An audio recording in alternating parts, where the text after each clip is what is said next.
Então, pessoal, aqui a gente tem uma vista posterior, tá, do dorso. E nesse cadáver foi realizado, então, uma laminectomia, uma retirada, tá, dos processos espinhosos para que o canal vertebral fosse exposto. Então, aqui nós temos o canal vertebral com seu conteúdo, no caso, a medula espinal envolta pela sua meninge mais externa, que é o que está sendo visível aqui propriamente dito, que é a dura mater, certo? Então, a medula espinal, ela inicia-se, tá, a nível do forame magno, do osso occipital, e se prolonga sentido sacral. Então, galerinha, eu já aproveito aqui para mostrar para vocês o forame magno do osso occipital, tá? Em uma vista inferior aqui da base do crânio. E também, olhando superiormente a cavidade craniana, é também possível ver o forame magno do osso occipital, como aqui mostrado.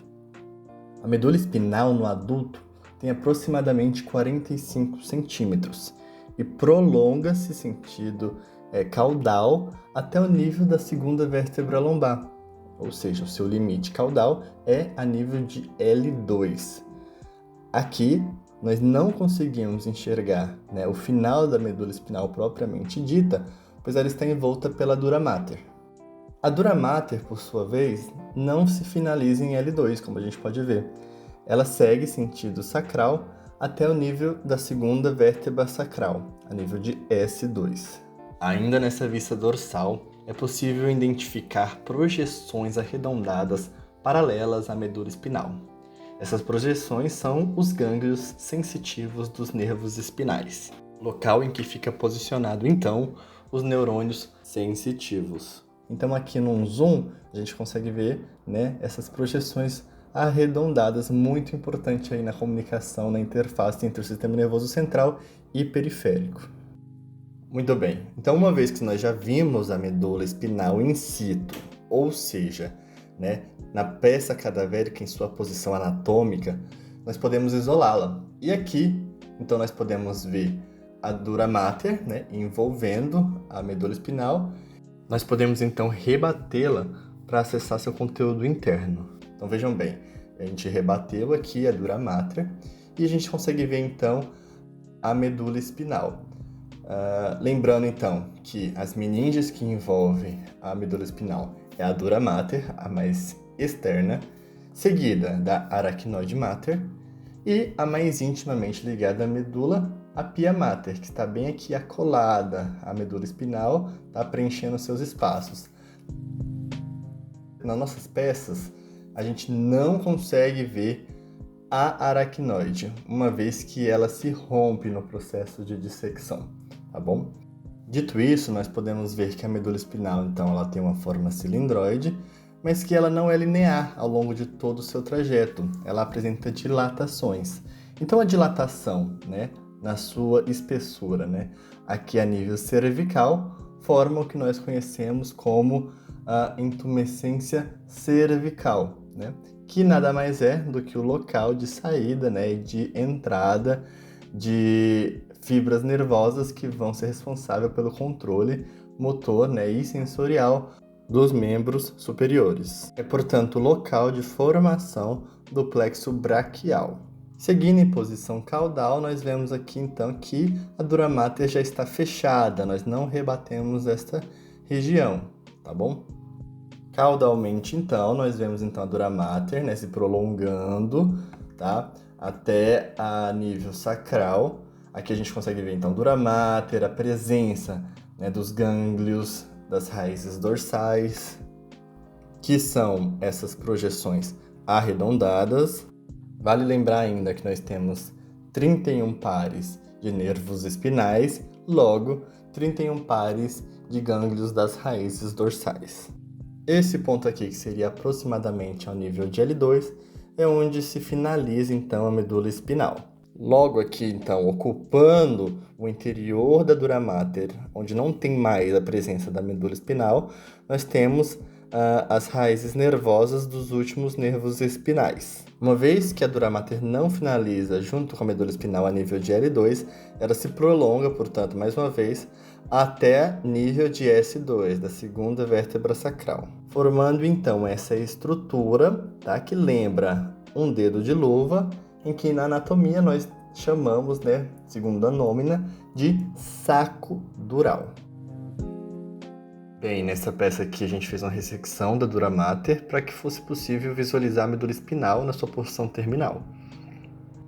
Como eu já disse, a medula termina ao nível da segunda vértebra lombar. Observe que o final da medula espinal ela vai se afunilando, né? Ela vai diminuindo o seu calibre e ela passa a se chamar então de cone medular. Cranialmente ao cone medular, a gente consegue ver aqui na medula espinal uma porção mais dilatada da mesma, que também é uma intumescência, sendo essa chamada de intumescência lombar, que está relacionada à formação do plexo lombosacral, responsável, portanto, pela inervação dos membros inferiores. A pia mater ela não termina junto com a medula espinal, se continuando, portanto, como um filamento, que é chamado então de filamento terminal. Vai se prolongar até o nível da segunda vértebra sacral, perfurar o saco dural e passar a se chamar filamento da dura mater espinal, que por fim se afixa no cóccix, passando então a se chamar de ligamento coccígeo. Vale lembrar que as raízes que se prolongam juntamente com o filamento terminal pelo saco dural, em seu conjunto são chamadas de cauda equina. Ainda aqui nessa vista dorsal podemos ver os filamentos radiculares que vão formar as raízes dorsais, bem como se levantarmos aqui um pouco a peça para ter uma vista um pouco mais anterior, é possível ver os filamentos radiculares que vão formar as raízes anteriores.